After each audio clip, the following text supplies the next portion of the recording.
Paper 1 में कुल 16,068 परीक्षार्थी सफल हुए हैं और पेपर 2 में 8,531 परीक्षार्थी सफल हुए हैं, अर्थात दोनों पेपर को मिलाकर 24,599 परीक्षार्थी सफल हुए हैं। मैं इस अवसर पर अनुरोध करना चाहूँगा माननीय मंत्री महोदय से कि इस अवसर पर हम सभी लोगों को और आप सभी लोगों को संबोधित करें। विभाग के अपर मुख्य सचिव संजय जी, प्रधान सचिव और बिहार विद्यालय परीक्षा बोर्ड के सर्वे सर्वा हमारे आनंद किशोर जी,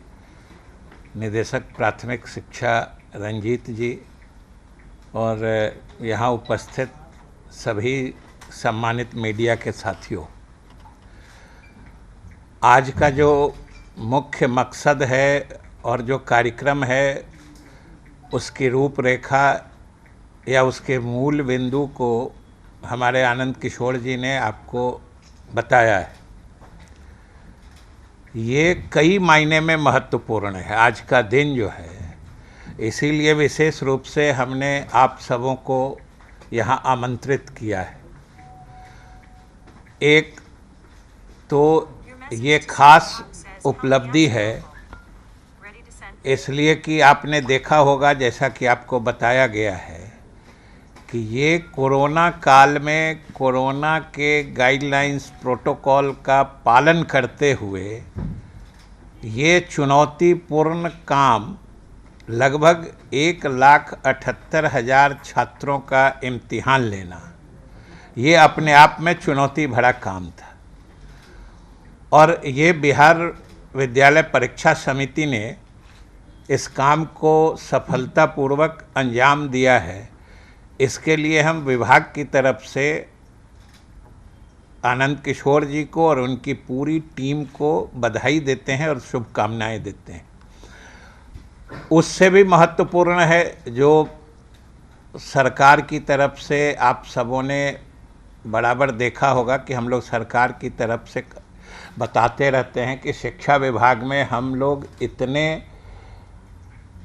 नौजवानों को रोजगार के अवसर मुहैया कराने वाले हैं और उसके पहली कड़ी की शुरुआत आज हो रही है। जो आपको आनंद किशोर जी ने बताया कि लगभग यूँ तो 37,000 वैकेंसीज़ हैं, लेकिन उसमें से 25,000 के आसपास, 24,599 एग्जैक्टली, वो आज नतीजे घोषित हो रहे हैं। और ये जो घोषित हो रहे हैं, ये समझिए कि लगभग इतनी या और भी अधिक वैकेंसीज, मतलब रिक्तियां हैं, पहले से रिक्तियां। इसलिए अमूमन आज जितने लोग इसमें उत्तीर्ण या सफल घोषित हो रहे हैं, वो सब के सब या तो 9वीं 10वीं के लिए या 11वीं 12वीं के लिए, जिसको कहिए माध्यमिक विद्यालय में या उच्च माध्यमिक विद्यालय में, ये सभी शिक्षक नियुक्त होने की पात्रता रख रहे हैं इस उत्तीर्णता की बाद। और आप सब ये 7वें चरण की नियुक्ति होगी, 7वें चरण की, जिसके ये सब इंटाइटल्ड मतलब हकदार हो गए हैं उसमें शामिल होने के लिए। और इसमें इतनी नियुक्ति हो रही, अभी आप लोगों भी ने देखा होगा हमारे प्रदेश के कुछ छात्र मतलब परेशान हो रहे हैं कि 6ठे चरण की नियुक्ति भी हम लोग अभी नहीं कर पा रहे हैं। उसके पीछे भी आप सब ने देखा होगा, सुना होगा कि हम लोग विधानसभा के फ्लोर पर, विधान परिषद में भी लगभग प्रतिदिन इसके बारे में जानकारी देते रहते हैं कि वो मामला न्यायालय में लंबित है। और उसमें भी हम आपको भी बताना चाहते हैं और आपके माध्यम से पूरे प्रदेश की जनता को भी, और जो अभ्यर्थी हैं उन परीक्षाओं में सम्मिलित होने वाले कुछ लोग यहाँ भी आए थे, उनको भी हमने बताया है कि हम लोग सरकार की तरफ से पूरी मुस्तैदी से लगे हैं और मुस्तैदी का आलम ये है कि कोर्ट से हम लोगों ने कहा है कि भाई आपका जो जो डायरेक्शन है, और ये भी अच्छी बात है कि वो जो कह रहे हैं या कोर्ट ने जिस बिंदु पर विचार करने के लिए मामले को अपने यहाँ एडमिट किया है और आगे की कार्रवाई स्थगित की है, उन सब मामलों में या उन सब बिंदुओं पर हम लोग सरकार खुद वही करना चाह रही है जो कोर्ट की मंशा है। इसलिए उसमें भी कोई ऐसी बात नहीं है कि कोर्ट का कहना कुछ और है या हम लोग सरकार के तरफ से कोर्ट जो कह रही है उसको नहीं मानना चाह रहे हैं। हम लोग सिर्फ कोर्ट की इजाज़त चाह रहे हैं। और उस मामले में भी हम लोगों ने जो आइए कहते हैं जल्दी सुनवाई के लिए जो इंटरलोक्यूटरी एप्लीकेशन फाइल किया जाता है, वो हम लोगों ने विभाग की तरफ से दाखिल किया है और उसकी मेंशनिंग भी हमने कर दी है। और अच्छा डेवलपमेंट ये है कि माननीय न्यायाधीश लोगों ने उस पर अमल करते हुए या उसका संज्ञान लेते हुए 5 अप्रैल को प्राथमिकता के आधार पर उस मामले में भी हम लोगों के आईए पर विचार करने का फैसला किया है। और हम उम्मीद करते हैं कि अगर सभी कुछ अनुकूल रहा या कोई ऐसा अनफोर्सीन रीजन नहीं आया तो 5 तारीख को जो माननीय न्यायालय में इस बात पर विचार होगा, उसमें हम पूरे आशावान हैं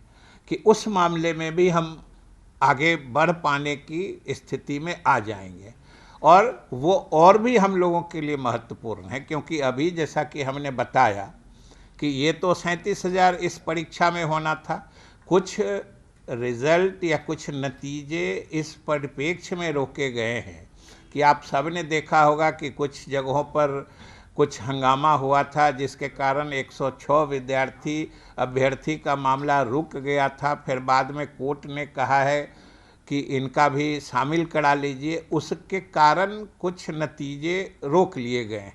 उन सब को मिला के भी वो 37,000 है। लेकिन ये मामला जो छठे चरण का है, जो हमने कहा कि 5 अप्रैल को लिस्ट होने की बात है और जिसमें हम लोग लगे हुए हैं कि हर हाल में माननीय उच्च न्यायालय हम लोग को इजाज़त दे दे, जो कंडीशन वो लगाना चाहते हैं, जो चाहे रिजर्वेशन का जो सरकार के नियम है रिजर्वेशन में हम लोग खुद लागू करना चाहते हैं।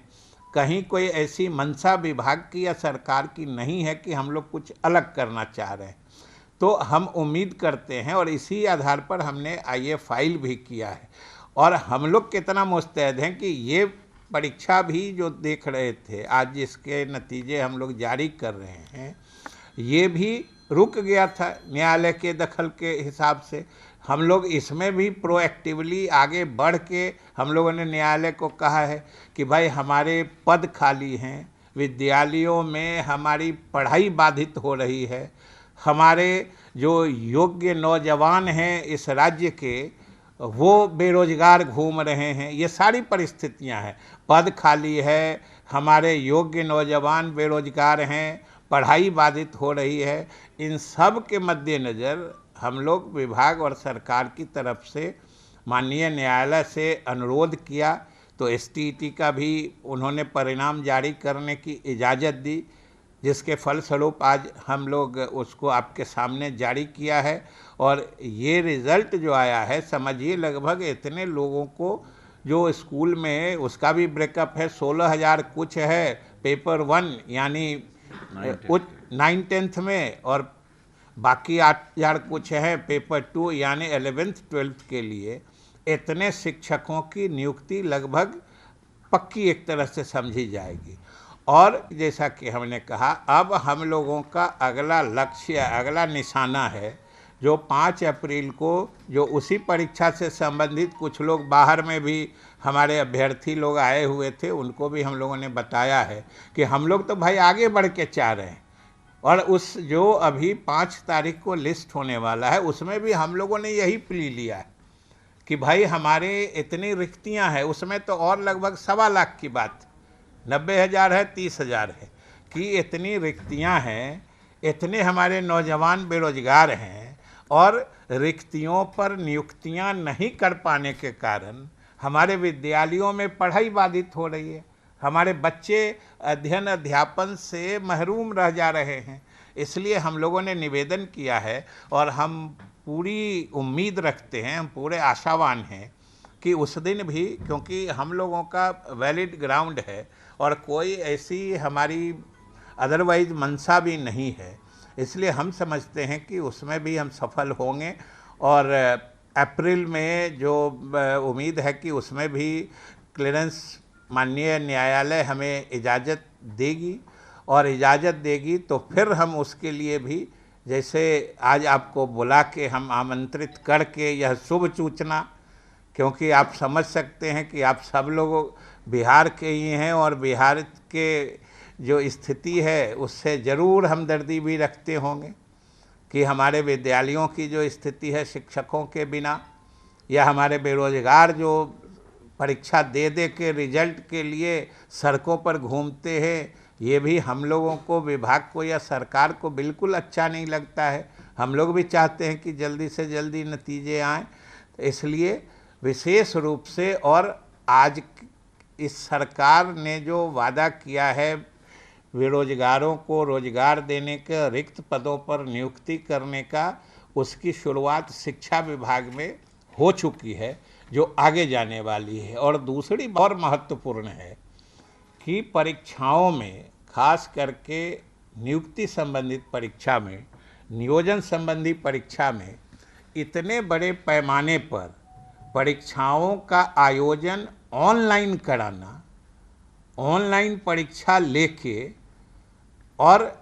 अंतिम तक इसका रिजल्ट प्रकाशित होने तक इसको सफलता के मुकाम तक पहुंचाना, ये बड़ा चुनौतीपूर्ण था, जिसको हमारे बिहार विद्यालय परीक्षा समिति ने बखूबी अंजाम दिया है। इसलिए हमने इनको बधाई भी दी है। यह भी एक अपने आप में मिसाल है कि जो आने वाला समय है, या जिस तरह का संदेह का वातावरण, कोई भी परीक्षा होती है, संदेह का वातावरण चारों तरफ फैल जाता है, उस परिप्रेक्ष्य में ऑनलाइन परीक्षाएं ही मात्र एक भरोसे का विकल्प बच गया है। क्योंकि इसमें हम जब विधानसभा के अध्यक्ष थे, अभी हमने वहाँ पे बहालियाँ की थी, आप में से बहुत लोग जानते हैं, और उसमें एक से एक मेधावी लोग आए हैं विधानसभा में, असिस्टेंट से लेके सब में बहाल हुए हैं। और उससे जितनी पारदर्शिता से और इतने वाजिब तरीके से ये बहालियाँ या ये नियुक्तियाँ हुई हैं और यहाँ भी हो रही हैं। और आप सब जानते हैं कि बिहार विद्यालय परीक्षा समिति ने तो और भी अच्छा काम किया है, सभी नतीजे समय पर आ रहे हैं। अभी आपने देखा पेपर लीक कांड वाले में क्या हुआ, एक आया और सिर्फ उसका फोटोकॉपी या आजकल जो सोशल मीडिया में आता है, उस प्रश्न पत्र को देख के, वो प्रश्न पत्र कहाँ गया था, जमुई गया था, किस स्कूल में गया था, वो ट्रेस कर लेना, वो स्टेट बैंक के लॉकर से जो निकला उस पॉइंट तक पहुंच जाना जो कहाँ से लीक हुआ था, ये सिस्टम की इफ़िशियंसी आप सबों ने भी महसूस किया होगा। और दूसरी बात है कि बाकी सब जगह भर दिन तो हमारे, अच्छा आप मैंने मीडिया के साथी ही लोगों ने कितना दिन लिखा कि आज दिन भर उड़ती रही अफवाहें पेपर लीक होने की। अब समझिए कोई पहले का पेपर लीक करके कहीं से कहीं, सोशल मीडिया तो आजकल इतना मतलब लोग फ्रीली मैंने बेरोक टोक यूज़ करते हैं, जो उसमें कहीं से कहीं चला जाता है न्यूज़। लेकिन इस तरह के माहौल में भी कोई कहीं से लीक साबित नहीं हुआ। उसमें भी वो जमुई वाला जो कांड था, हमने तो विधानसभा में भी कहा, आप ही लोग ईमानदारी से सोच के बताइए कि अगर स्टेट बैंक के लॉकर में, चेस्ट में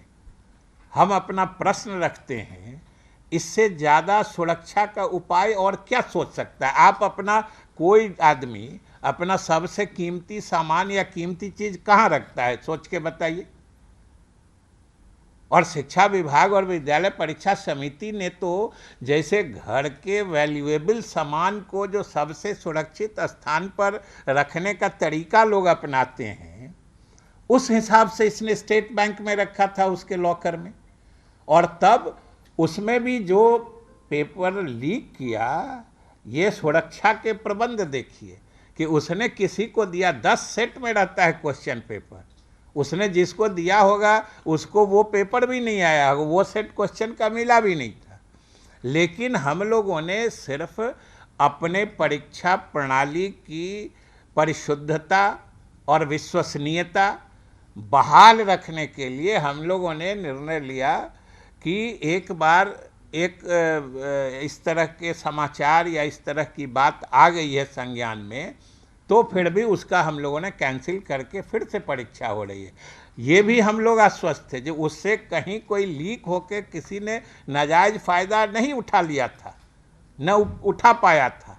फिर भी हम लोगों ने कि एग्ज़ाम के सिस्टम पे, हमारे परीक्षा प्रणाली पर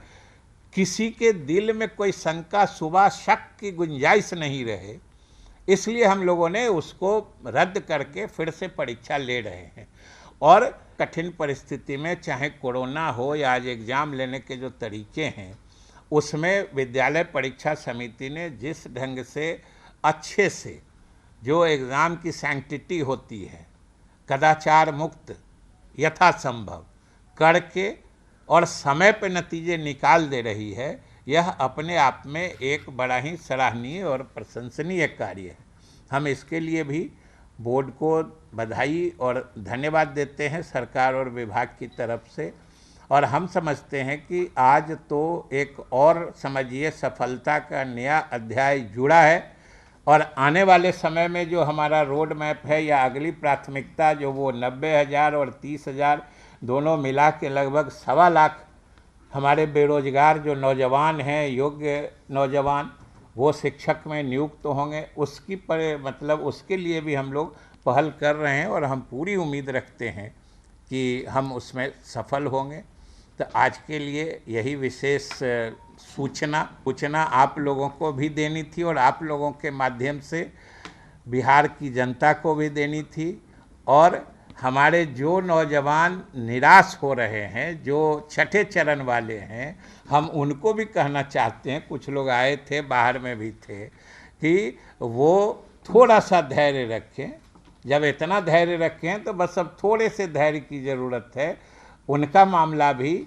साफ हो जाएगा और उसमें से भी जितने योग्य उम्मीदवार होंगे वो सब भी नियोजन के हकदार हो जाएंगे आने वाले कुछ ही दिनों में। तो इन्हीं चंद शब्दों के साथ आप सब लोगों को धन्यवाद भी है। आज जैसे आप लोग आए हैं, क्योंकि एक चीज़ जान लीजिए, शिक्षा विभाग का कार्य क्षेत्र से लेके इसकी जो विस्तीर्णता है, विस्तार है, वो आप सब जानते हैं कि हर गांव के हर वार्ड तक इसका फैलाव है। इसमें हम मानते हैं कि हम लोग चीज़ों को सुधारने की कोशिश कर रहे हैं और उसमें आप मीडिया के लोगों का हमें सकारात्मक सहयोग न सिर्फ अपेक्षित है, बल्कि उसके बिना हम लोग कारगर ढंग से, इफ़ेक्टिव ढंग से काम नहीं कर पा सकेंगे अगर आपका जो सक्रिय और सकारात्मक सहयोग नहीं मिलेगा। आप सहयोग देंगे, जैसे कैसे आप तो भर दिन एक आदमी अगर निकाल देते हैं जो भर दिन उड़ती रही अफवाहें, इसी में सब कुछ क्लियर हो जाता है। जो सही में लीक नहीं हुआ, लेकिन ये भी सोचने की बात है कि आखिर अफवाह उड़ाता चलाता कौन है। अफवाह उड़ाने वाले की मकसद या उसकी मंशा क्या हो सकती है। तो इसलिए आपके सक्रिय और सकारात्मक सहयोग की आवश्यकता है, आगे भी रहेगी। इसलिए भविष्य में आप सबको भी शुभकामनाएं देते हैं कि आप सब भी बिहार में शिक्षा की स्थिति सुधारने में हमारे प्रयास में जरूर आपका समर्थन रहेगा। इन्हीं 7वें चरण की बहाली आज रिजल्ट आ गया और हम समझते हैं अब इकाइयाँ 1-1.5 महीने में विज्ञापन निकाल के क्या जो हमारे नियुक्ति का ये पूरा करने के बाद तो फिर छठी पूरा होते ही छठ हाँ, ये तो छठा वाला आ रहा है ना अभी तो, क्योंकि ऐसा है कि बहुत सारे अभ्यर्थी छठवीं में भी उसमें शामिल थे। अब 5 तारीख को देख के छठे का रिजल्ट आ जाता है, उसमें तो बहुत सारी प्रक्रिया पूरी हो चुकी है। हैं? इसमें नहीं है, लेकिन हाँ। सवाल है कि एक चरण पूरा होगा, उसके बाद बात- आप देखेंगे कौन ज्वाइन किया नहीं किया, फिर नए सिरे से फिर रोस्टर बना करके फिर से उसको एडवर्टाइज करना पड़ेगा। जैसे उसमें ऐसा है कि उसमें वाले नहीं होंगे, लेकिन फिर भी मौका तो किसी को डिप्राइव नहीं कर सकते हैं ना। जो कहेंगे कि छठे में हमारा नहीं हुआ तो हम 7वें के हकदार हैं, तो इसलिए छठे का पहले नतीजा आ जाता है, उनकी नियुक्ति प्रक्रिया पूरी हो जाएगी, फिर इसमें हम लोग शुरुआत करेंगे।